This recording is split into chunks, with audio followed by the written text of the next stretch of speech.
너는 네 하나님 여호와께서 명령한 대로 네 부모를 공경하라. 그리하면 네 하나님 여호와가 네게 준 땅에서 네 생명이 길고 복을 누리리라. 아멘. 부모를 공경하라. 당연하면서도 쉽지 않고 어렵습니다. 다 아는 것 같은데 다 안 되는 말씀이죠. 이 부모를 공경하라라고 한 원어는 카베드라는 단어를 씁니다. 카베드. 먼저 우리가 애가 태어나면 애들은 어떤 생각을 하냐면 생각이 아니라 아이 때는 부모가 전체입니다.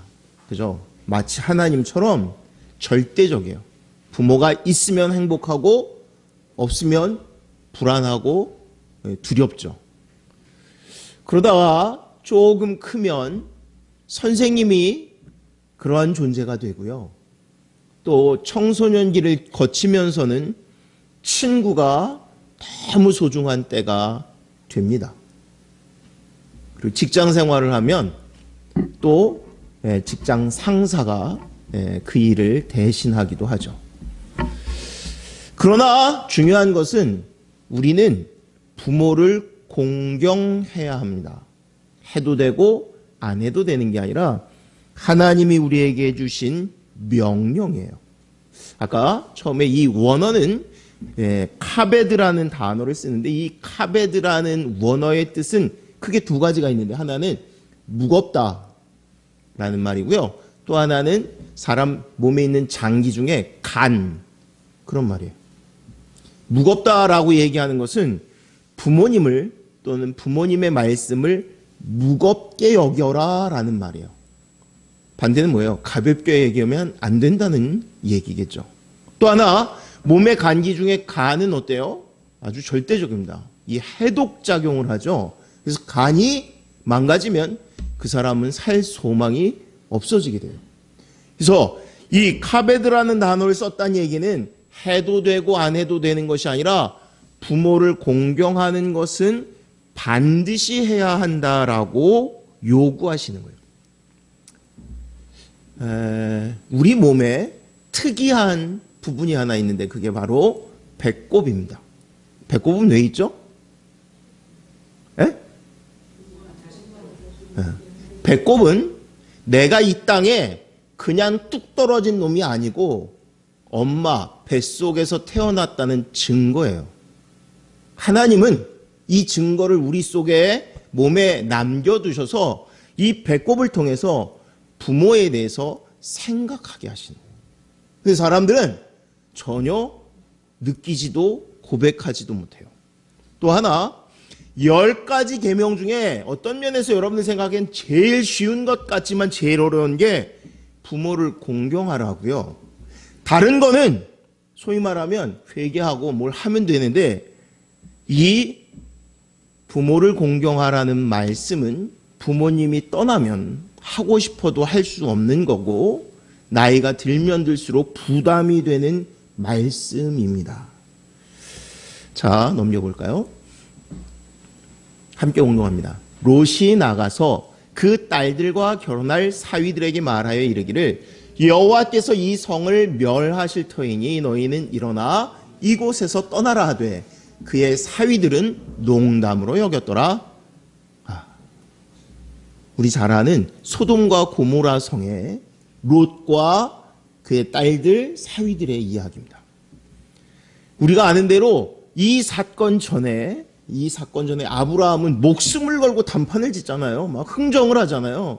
그곳에 의인이 있으면 멸하지 않게 이렇게 얘기한다면 거꾸로 지금 당장 불덩이가 떨어지는 소돔과 고모라 성에 있는 롯 그리고 그 사위들은 전혀 무감각합니다.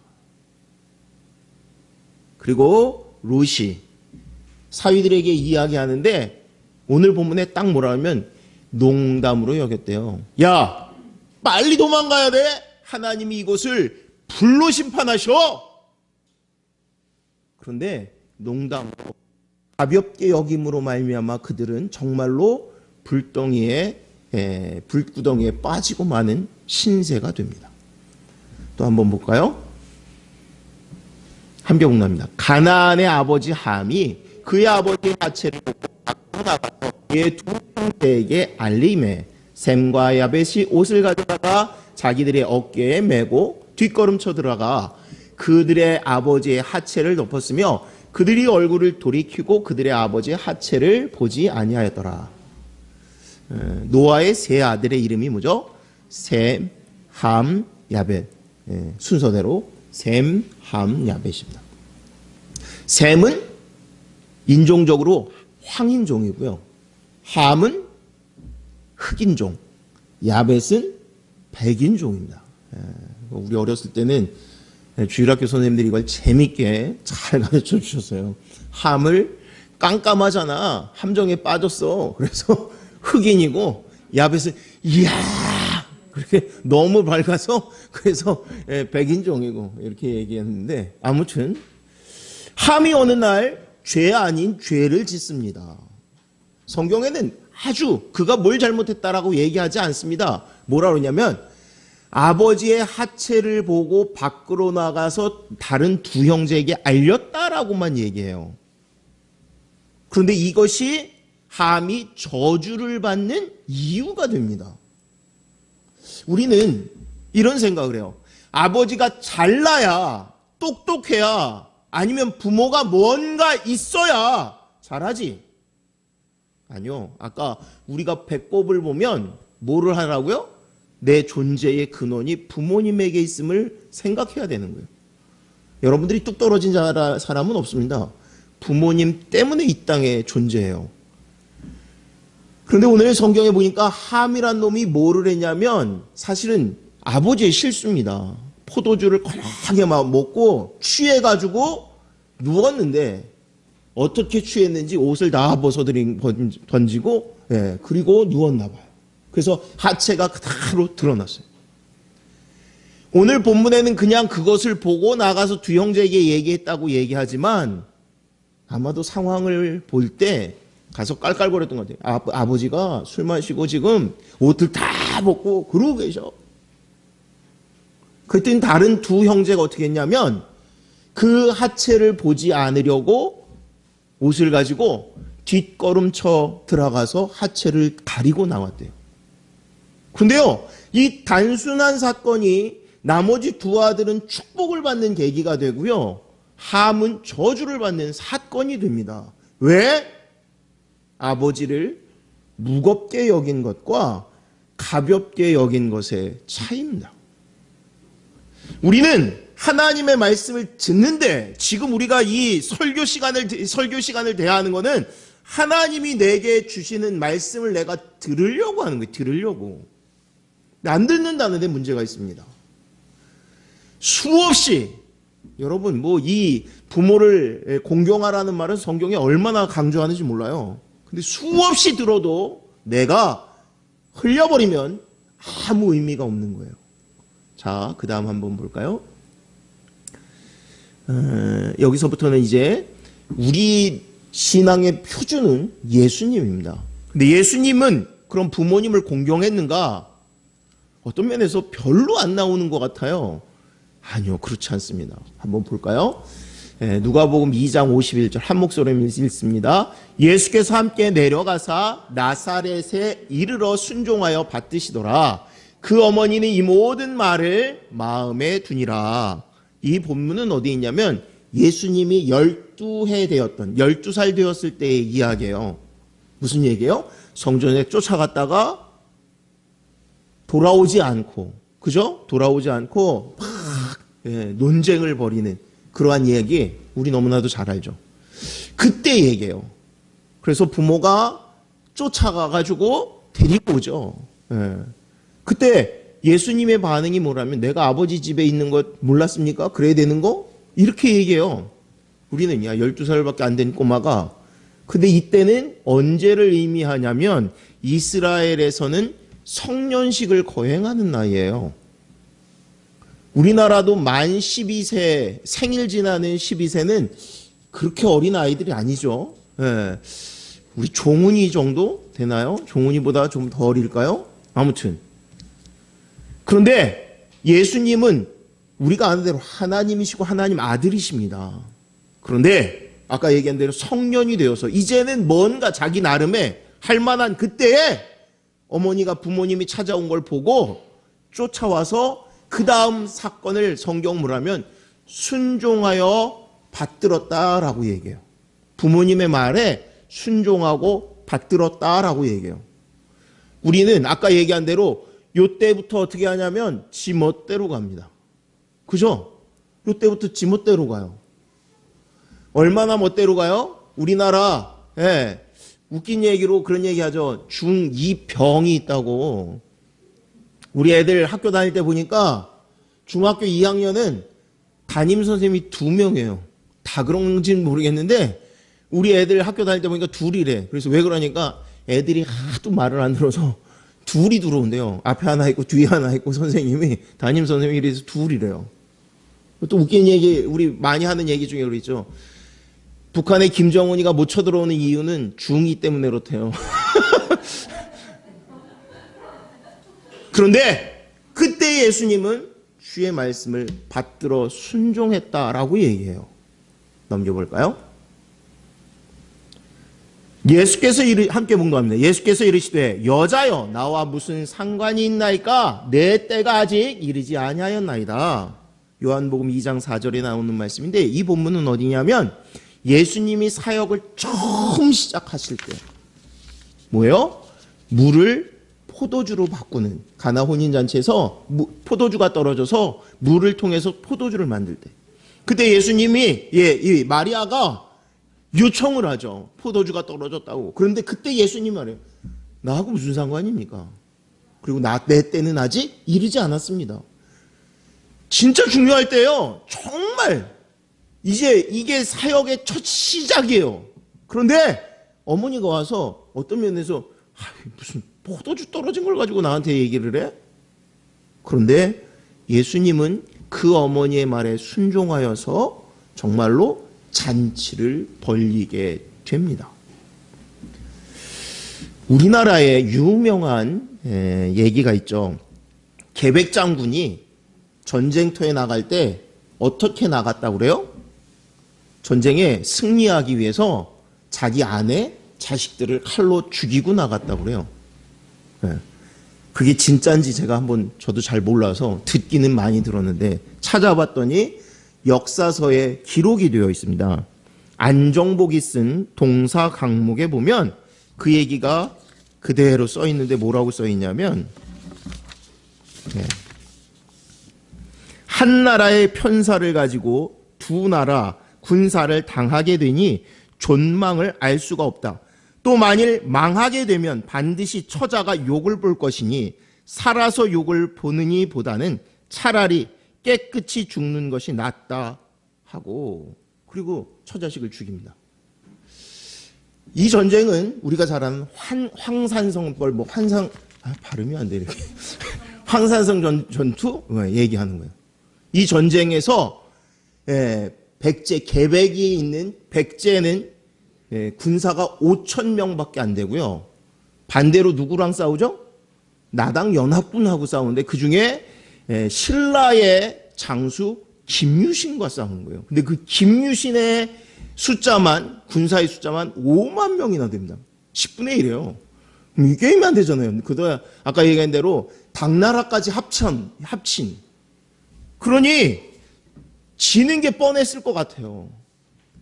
그래서 그가 선택한 건 뭐냐면 오늘 아까 동사 강목에 나오는 것처럼 진짜 결의를 다지는 것보다는 이 전쟁이 저렇게 뻔했던 것 같아요.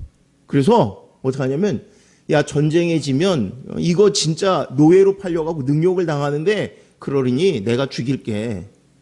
그래서 죽인 거예요. 그런데 결과는 어떻게 되냐면 계백이 4번이나 이깁니다. 자그마치 4번의 대승을 거둬요. 물론 그 후에 죽죠. 근데 저는 그런 것 같아요. 이걸 가지고 저 어렸을 때도 이 얘기를 얼마나 많이 들었는지 몰라요. 전쟁에 나갈 때 자기 처자식을 죽이고 나갔다. 그런 것처럼 뜻을 세우면 그렇게 해야 된다. 잘못된 얘기입니다. 왜? 저는 생각할 때 이런 생각을 해봤어요. 계백이 4번이나 이기고도 마지막에 진 이유는 소망이 없었던 것 같아요. 그럴 것 같으면 내가 죽이지 않고 나올걸. 아니, 어떤 면에서 이기고 돌아가면 무슨 낙이 있어요? 무슨 즐거움이 있어요? 가족, 부모를 소중히 여기는 거는요, 내게 제일 중요한 거예요. 근데 옛날부터 우리는 공부할 때 어떻게 공부하냐면 부모, 자식도 버려야 된다. 성경에 그 얘기를 그렇게 인용하는 게 아니에요. 정말 중요한 이유는 내가 신앙생활을 잘하는 것도 가족을 잘 건사하기 위한 거예요. 나라가 잘 되는 이유도 나라는 잘 됐는데 내가 없으면 무슨 의미가 있어요. 나라가 잘 됐는데 부모가 자식이 없으면 아무 의미가 없어요. 예수님이 하나님의 뜻을 이루시고 행하려고 이제 첫 발을 내딛는 순간에 어떤 면에서 어머니가 길을 막는 것 같아요. 우리식으로 얘기하면 딴 것도 아니고 물로 포도주 떨어진 걸 왜 나한테 얘기해? 예수님 뭐라고 하냐면 내 때가 아직 이르지 않았어요. 그럼에도 불구하고 예수님이 순종하십니다. 그럼에도 불구하고 예수님이 이 말씀에 순종하세요. 넘겨볼까요? 함께 공동합니다. 예수께서 자기의 어머니와 사랑하시는 제자가 곁에 서 있는 것을 보시고 자기 어머니께 말씀하시되 여자여 보소서 아들이니이다 하시고, 이 마지막 얘기는 우리가 잘 아는 대로 예수님이 십자가에 달리셨을 때예요. 이때 예수님이 자기 어머니를 사랑하는 제자 요한에게 당부합니다. 사실 부모를 공경하라 이 말을 누가 잘 쓰냐면 저처럼 젊은 또는 더 어린 자녀를 양육하는 교육하기 위해 때 여기에만 잘 씁니다. 근데 사실은요, 이 말씀은 정확하게 누구에게 주는 거냐면 저희 같이 부모가 연로하고 정말로 뭘 거동하는 것도 어렵고 생활 능력이 없는, 예수님이 지금 십자가에 달리시면서까지 부모를 위탁하게 되죠. 우리가 아는 대로 요한은 그 어머니 마리아를 자기 집에 그날로 모시고 가서 끝까지 봉양을 하게 되죠. 어제 이보라 선생님, 강현수 형제 신방을 갔어요. 아이 낳아서 이런저런 얘기를 하는데 현승이 형제가 이렇게 얘기를 하는 거예요. 주일날 태어났어요. 지지난주였죠? 지지난, 거의 한 달 됐나 봐요. 근데 아무튼 주일날인데 원래 예정일이 아니래요. 예정일보다 빨리. 그런데 근데 여러분들도 기억하지만 애를 낳았다고 해서 그 경험이나 이게 똑같지 않습니다. 아무튼 근데 이슬이 비쳐가지고 병원에 갔대요. 그런데 의사 선생님이 얘기하기를 그게 그냥 이슬이 비쳐서 간 줄 알았더니 양수가 터졌다고. 그래서 양수를 터뜨렸대요. 그리고는 이런 경우에 보통은 내일 그것도 이제 유도제를 맞고 그리고 이제 애를 낳을 수 있다 그랬대요. 그런데 너무 아파하더래요. 현승이 형제 얘기예요. 보라가 너무 아파하더래요. 그래서 이제 병원에 가서 이제 병원에서 얘기하는데 의사도 아직 때가 안 됐다고. 그러면서 간호사들이 한단 말이에요. 그거 아픈 거에 3배, 4배는 더 아파야 애가 나올 거라고. 근데 그때 애 낳은 거예요. 그러니까 한마디로 말하면 다른 사람들이 뭘 모른 거냐면 지금 어느 정도 상태인지를 모른 거예요. 그걸 얘기하면서 현승이 형제가 이렇게 얘기하는 거예요. 진짜 아팠을 것 같은데 의사도 그렇고 다들 몰랐다고. 자기가 마음이 아프고 미안하다고.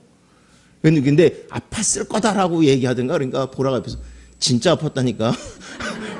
진짜 힘들었다니까. 여러분, 예수님이 십자가에서 어머니를 부탁하시는 이 순간은 우리가 아는 대로 정말 고통에 크게 당해야 있을 때예요. 그런데 예수님이 어머니를 위탁하고 계세요. 우리 같으면 너무 힘들어서, 아니 실제로 애 낳는 여자가 뭘 다른 걸 얘기하겠어요? 예수님이 지금 십자가에서 죽어가시는데 뭘 지금 자기밖에, 아니 그냥 너무 고통이 큰 것밖에. 더더군다나 그 십자가는 우리가 아는 대로 이 인류 역사에, 하나님의 역사에 가장 중요한 때예요. 그런데 예수님이 지금 뭘 하시냐면 어머니를 위탁하고 있습니다. 우리가 부모를 공경하라? 예수님이 그렇게 하셨어요. 우리가 아는 대로 십자가의 이 사건, 아니 성경의 이야기들은 하나님께서 우리에게 주시는 가장 귀하고 중요한 거예요. 한번 넘겨봐요. 네, 다시 한번 읽겠습니다. 시작. 너는 네 하나님 여호와께서 명령한 대로 내 부모를 공경하라. 그리하면 내 하나님 여호와가 내게 준 땅에서 내 생명이 길고 복을 누리라. 네. 원래는 여기서 끝내려고 그랬었는데요. 뒤에 더 넣은 게 있어가지고 김영호 집사님한테 다시 1분도 안 돼서 보낸 것 같은데 요게 다시 예, 나왔어요. 아무튼 중요한 건 이게 아니고요. 자, 지혜로운 사람은 윗사람의 말을 듣는 거예요. 부모가 자녀에게 무슨 말을 할 때에는 자기가 수없이 경험하고 나서 얘기하는 거예요. 근데 자녀들이요, 그 말 듣기를 너무 싫어해요. 그래서 말할 때 부모들도 고민합니다.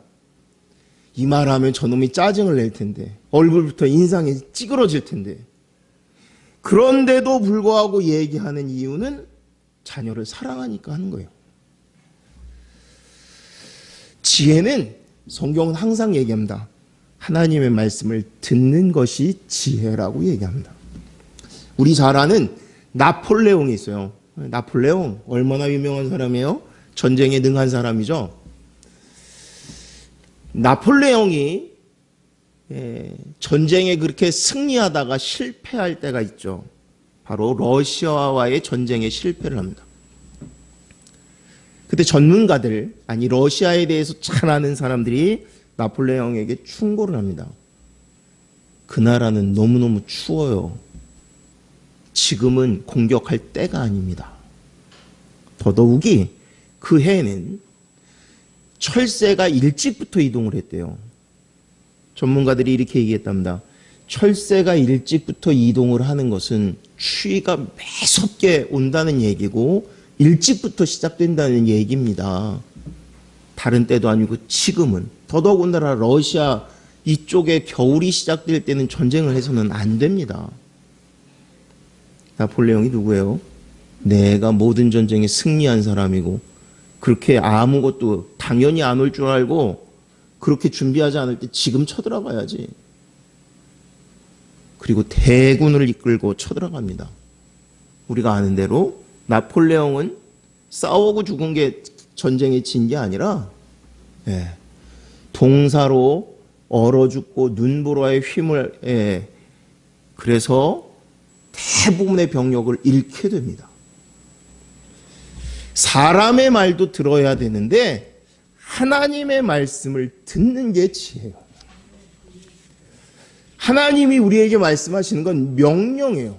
우리가 출애굽기에 부모를 공경하라라는 말이 출애굽기가 아니라 성경에 두 번 나오죠. 하나는 출애굽기 20장에 나오고 한 번은 신명기 5장에 이 10계명이 나옵니다. 아까 이제 다른 본문을 여기다 띄웠던 건 뭐냐면, 신명기에 나오는 것과 출애굽기 나오는 본문의 차이가 있는데, 뭐라고 나오냐면, 신명기는 지금, 너는 네 하나님 여호와께서 명령한 대로, 이 말이 추가가 되어 있고요. 마지막에, 네 생명이 길고, 복을 누리리라. 이 복이라는 단어가 추가되어 있습니다. 그거는요, 하나님의 명령이에요. 해도 되고 안 해도 되는 것이 아니라 하나님이 우리에게 주신 명령이에요. 부모를 공경하라. 그것이 지혜입니다. 여러분, 재미있는 거는요, 이건 성경에서만 말하는 게 아니라 모든 어떤 책에서든지 부모를 공경하라고 얘기합니다. 우리 싫어하는 유교에서도 강조하는 것 중에 하나예요. 근데 아까 얘기한 대로 사람이 제일 못하는 것 중에 하나가 이겁니다. 세상에 변하지 않는 게 두 가지가 있다라고 얘기합니다. 성경에는. 하나는 하나님이 절대 안 변하십니다. 또 하나는 인간도 절대 안 변합니다. 하나님의 말씀이 1.1획도 틀림이 없습니다. 그런데 그 하나님은 우리에게 이 말씀을 주시는 것이 뭐예요? 내가 이 땅에서 내 생명이 장수하고 복을 받기를 원하셔서 이 말씀을 우리에게 주시는 거예요. 여러분, 이거는 누구에게 주는 거냐면 사실은 자녀들이 이 말을 복을 주시기 위해서 행하는 거예요. 하나님은 우리 모두가 이 축복 가운데 있기를 원하십니다. 저와 여러분들이 정말 부모를 공경함으로 하나님이 주시기를 원하는 이 축복을 내 것으로 만들 수 있는 삶을 살기를 주의 이름으로 축복합니다.